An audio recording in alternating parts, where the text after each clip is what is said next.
एक बात कही हज़रत ने, मैं अर्ज़ कर देता हूँ। मुहद्दिस इब्न जौज़ी रहमतुल्लाह अलैह एक बुज़ुर्ग के बारे में फ़रमाते हैं, वो कहते हैं कि घर में कोई काम कराना था, काम होते हैं ना छोटे मोटे घर में, तो फरमाते हैं मैं मज़दूर लेने गया बगदाद में।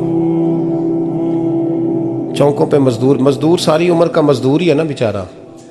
अमीर तो अमीरतर होता जा रहा है और गरीब गरीबतर हो रहा है। हमारे तो पीर भी लोगों को कह रहे हैं फ़कीर हो जाओ, खुद अमीर होते जाते हैं, खुद रोज़ बरोज़ अमीर हो रहे हैं, दुनिया को कह रहे हैं फ़कीर हो जाओ। तुम भी तो थोड़ा फ़क्र इख्तियार करो ना भाई, जो दर्स दे रहे हो। इल्ला माशाअल्लाह, सबकी बात नहीं करता। फरमाते हैं कि मैं ना मज़दूर लेने गया, बगदाद के चौक में मज़दूर बैठे होते थे, तो मेरी उन मज़दूरों में से ना एक नौजवान बच्चे पे नज़र पड़ी। बड़ा कमज़ोर सा वजूद था, लेकिन चेहरे पर इबादत का निशान था। माथा बताता था कि नमाज का बड़ा ख्याल रखता है। मैं उसके करीब गया।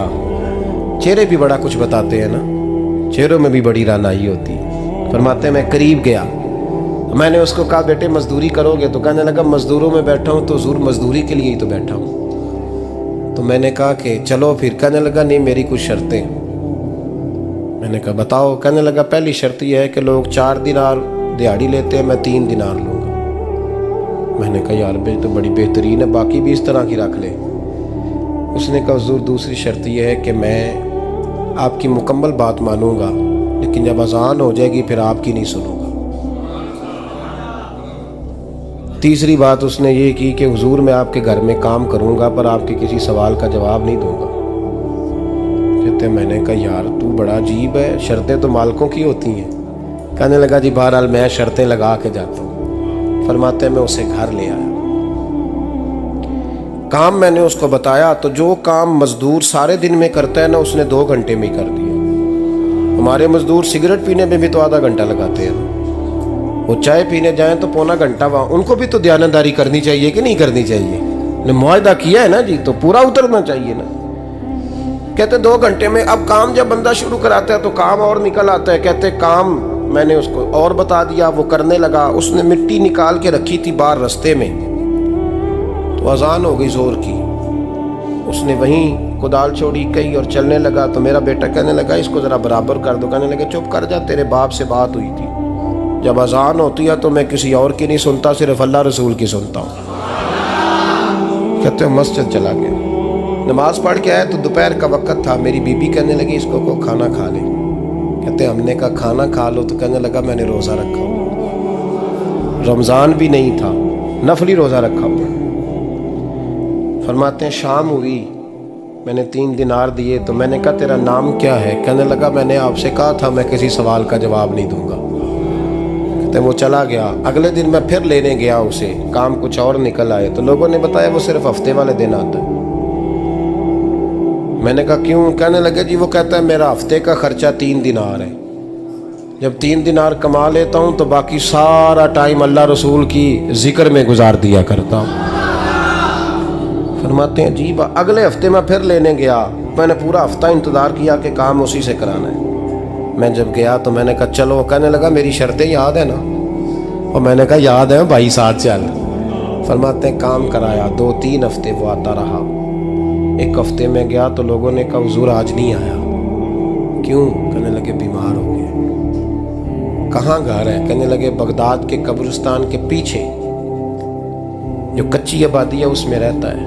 फरमाते मैं गया, दरवाजे पे दस्तक दी तो कहने लगा हुजूर आप हैं? दरवाज़ा खुला है, आ जाइए। फरमाते मैं अंदर गया तो मैंने कहा तुम्हें कैसे पता चला मैं आया हूँ? कहने लगा हुजूर अल्लाह वाले हो, आप नहीं आना था, वरना अमीर तो गरीबों का पता लेने कोई नहीं आते। कहते मैं करीब गया तो कहने लगा मैं आपका इंतज़ार कर रहा था, तेज़ बुखार है, तप रहा। जेब से कुछ पैसे निकाले, कहने लगा ये पैसे रख लें। एक अंगूठी निकाली, कहने लगा हुजूर आज रात को मेरा इंतकाल हो जाएगा, इन पैसों का कफन खरीद के सुबह जनाजा पढ़ के मुझे दफन कर देना, और जब दफन करो तो ये अंगूठी लेके असर के बाद हारून रशीद के पास जाना।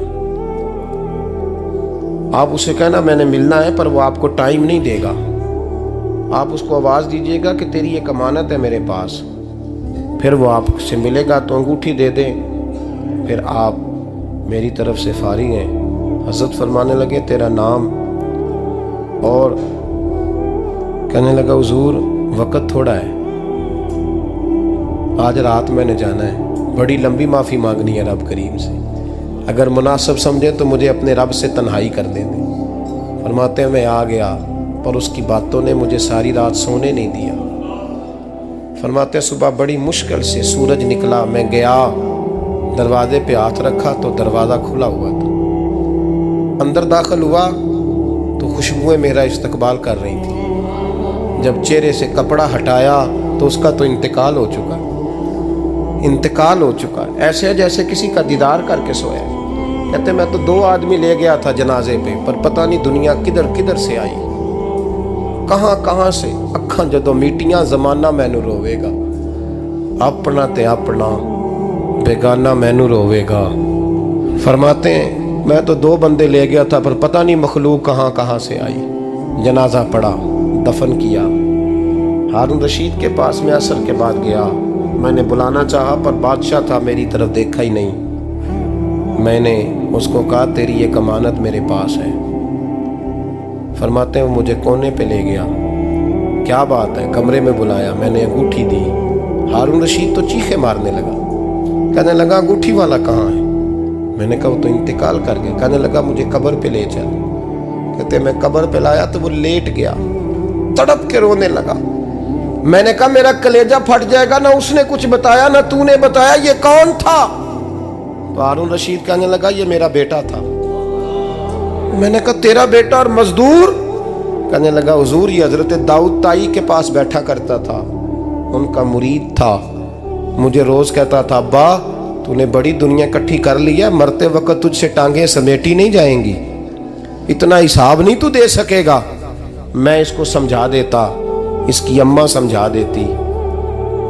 ये रोज हमें कहता छोड़ दो, आ जाओ अल्लाह रसूल की बारगाह में झुक जाएं, हम समझ। एक दिन ये चला गया, कहने लगा फिर तुम्हारा रास्ता और है और मेरा रास्ता और है। ये सोने की अंगूठी गलती से इसके पास रह गई थी, गलती से हीरे की अंगूठी चली गई। कहने लगा देखो मेरे बेटे ने आज वो भी वापस कर दी है। फिर तड़प के कहने लगा हारून रशीद था तो ये मेरा बेटा, पर मेरा मुर्शद निकला, मेरा पीर निकला। भाई जिंदगी तो बड़ी थोड़ी है ना। बाबा साहब ने कहा था उठ फरीदा सुत्या, और दाढ़ी आ गया ही पूर, अग्गा नेड़े आ गया, पिछा रह गया ही दूर।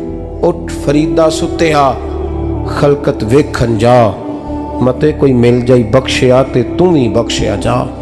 उठ फरीदा सुत्या झाड़ू दे मसीत, तू सुते रब जागदा, तेरी डाडे नाल परीत। मेरा रब हमें भी अपनी बारगाह में कबूल फरमाए।